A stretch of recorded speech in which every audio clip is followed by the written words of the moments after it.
Underestimated things make life beautifully you see, turning weaknesses into strengths, or how it rains. With glasses, soul vibes, we spread our wings. Stay true to your path, no need for honesty. Welcome back to another episode of Underestimated Strength, where we explore the hidden power within each of us.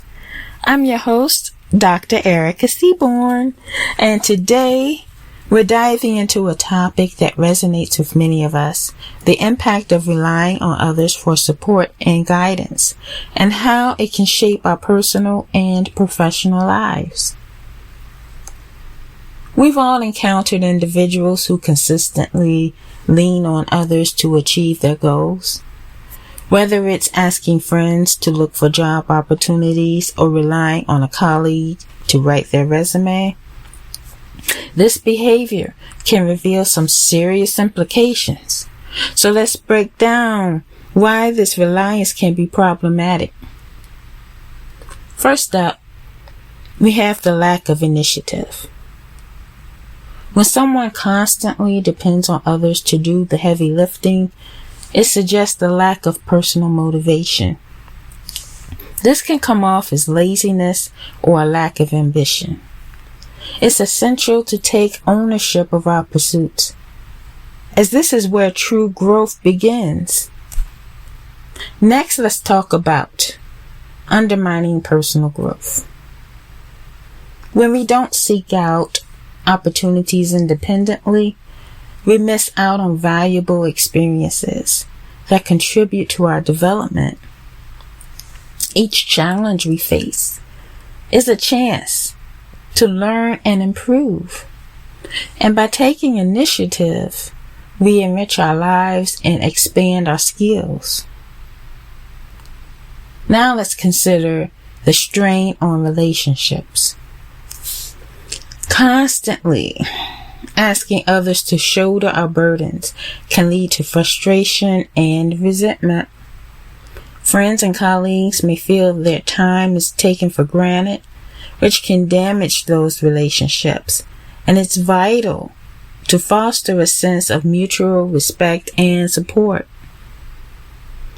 Another point to consider is the dependence on others. Relying too much on others can foster a sense of dependency, which can ultimately diminish our confidence.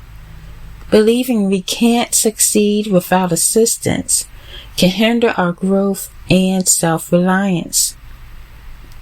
There's also the perception by employers. If job seekers are constantly leaning on others, employers may view them as lacking the drive or skills needed to thrive in a competitive environment. How are you going to succeed if you're constantly asking people how to do something and you're not trying to learn it on your own? Taking initiative can significantly enhance our professional image. Lastly, let's touch on the ethical considerations. Using someone else's ideas without acknowledgement can be seen as exploitative, and it diminishes the value of genuine collaboration. And it's crucial to appreciate and recognize the contribution of others. Now let's shift gears a bit. What happens when someone becomes upset when their questions are not answered? What happens when they ask you, how do you do this? Or can you do this for me? And you try to get them to do it on their own and you don't answer them. What happens? This highlights some important dynamics. So here are a few ways to navigate each situation. First, it's important to set boundaries. Communicate your availability and willingness to help them. If you feel overwhelmed, it's okay to say no. Next, take the opportunity to explain the value of expertise. Your time is valuable, and they shouldn't take that for granted, and they should recognize that there is value in your abilities and your talents. Educate the person on why their requests might not always be met. Knowledge comes at a cost. It costs you something to get to where you are now and to learn what you know. And it's essential to recognize that. You can't just give it out for free. They have to recognize you made a sacrifice, and they have to do the same as well. Encourage independence. You could suggest resources like books or online courses that can empower them to learn on their own. This will help strengthen their confidence and also may inspire them to want to learn more. By practicing empathy, it's crucial to do that, because then they'll see that you're trying to help them and not hinder them, that you're not being mean, but you are trying to help them strengthen their underestimated strength as well. And practicing empathy is crucial as well, because you need to understand that their frustration may stem from a lack of knowledge.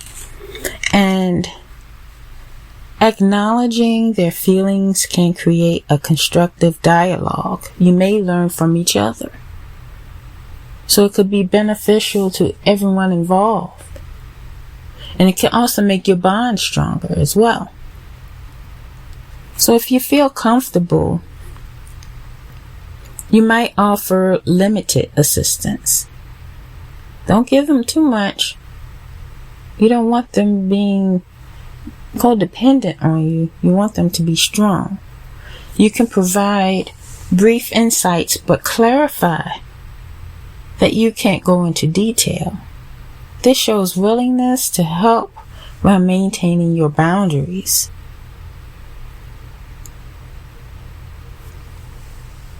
Redirecting them to resources can also be beneficial.